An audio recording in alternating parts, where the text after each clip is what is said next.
میخوام یک بار برای همیشه تفاوت عملکرد ریموورهای اسیدی و قلیایی رو توی پوست بهتون بگم.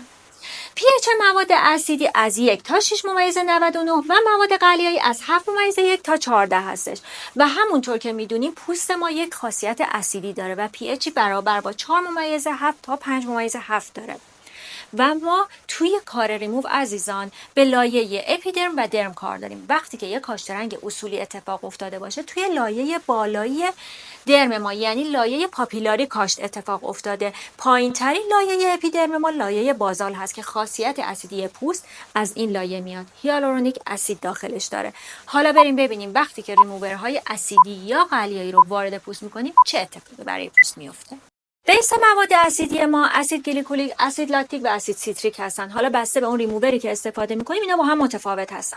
وقتی که ما میایم با زاویه 30 تا 70 درجه ریموور اسیدیمون رو وارد پوست میکنیم، ترکیب اسیدی که در ریموور ما هست و اسید طبیعی پوست باعث کاهش شدید pH پوست میشه و این افت شدید به صورت موقت میاد این سد دفاعی پوست رو تخریب میکنه و نفوذپذیری پوست رو بالا میبره و در نتیجه باعث شکستن ساختار مولکولی پیگمنت ها میشه. وقتی که پیگمنت ها شکسته میشه به سطح اپیدرم میاد و به صورت یک زخم سطحی از بدن خارج میشه. این تکنیک میتونه تمامی پیگمنت ها رو از پوست خارج کنه بجز پیگمنت های قرمز، چون پیگمنت های قرمز یک ساختار شیمیایی بسیار مقاوم در مقابل تجزیه های شیمیایی دارند و در واقع توسط ماکروفاژ ها احاطه شدن.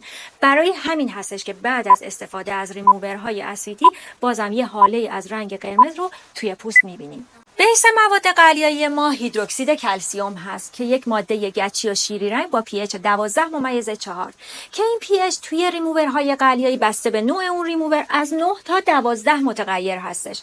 وقتی که ما میایم ریموور قلیاییمون رو با زاویه 90 درجه وارد پوست میکنیم، ترکیب اسید طبیعی پوست و مواد باز ما باعث میشه که سطح pH پوست بالا بیاد و این افزایش pH به صورت موقت سد دفاعی پوست رو تخریب میکنه و با حل کردن چربی‌های بین سلولی و باز کردن اتصالات این مواد عمق نفوذ بیشتری پیدا میکنن و راحت‌تر وارد پوست میشن و این ترکیب مخرب باعث میشه که این پیگمنت ها به سطح پوست بیان و به صورت کراس بسته بشن و از بدن خارج بشن. این مواد قلیایی با این تکنیک قادر هست تمامی پیگمنت ها حتی پیگمنت قرمز رو به سطح پوست بیاره و اونا رو خارج کنه. برای همین هست که مواد قلیایی به مواد ریموور تک جلسه‌ای هم معروف هستند. با توجه به مطالب گفته شده ریموورهای اسیدی که معروف به ریموورهای چند جلسه‌ای هستن مناسب برای تتوهای سطحی تر بدون پیگمنت قرمزی و ریموورهای قلیایی مناسب برای